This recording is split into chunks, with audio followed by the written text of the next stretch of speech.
In this video, we're going to take a look at one of the other great features in HTML5, and that is playing a video directly in the browser without the help of any third-party plugins. So as you can see, I've obtained this bigbuckbunny.mp4 file from bigbuckbunny.org, and I've placed it inside a video directory inside our HTML directory. So to actually render a video in the browser, we use the video element, denoted by the opening and closing video tags. Then we pass in a source, and this source doesn't have a closing tag.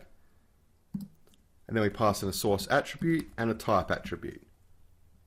The source is the relative or absolute file path to the video, in this case inside our video directory.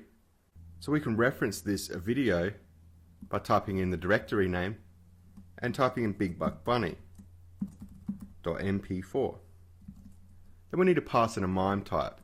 And a MIME type is basically something that will let the browser know what kind of data or file that it should expect. So for an MP4 video file, we type in video/MP4. At the time of this recording, the MP4 file format is actually supported in Internet Explorer and Chrome and Safari. So Firefox and Opera actually require a different file format, and this file format is OGG.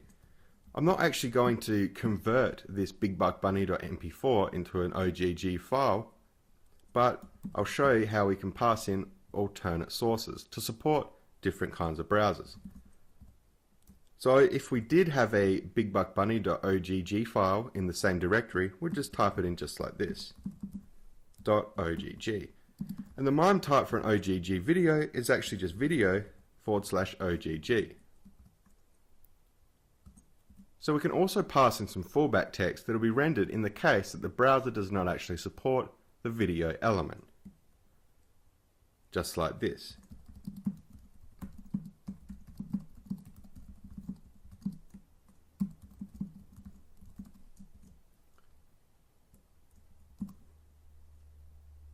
And in the opening video tag, we actually need to pass in a width, a height, and an attribute. So we'll start off with the width. For this, we're going to say 640, that's 640 pixels.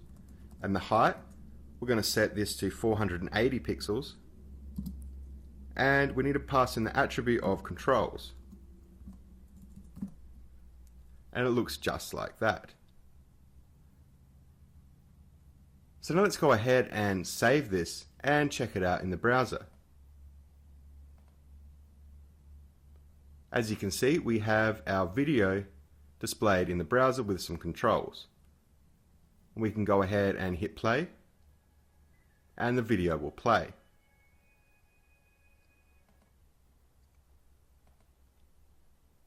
So I hope you've learned something new about the video element in HTML5, using alternate sources and using fallback text.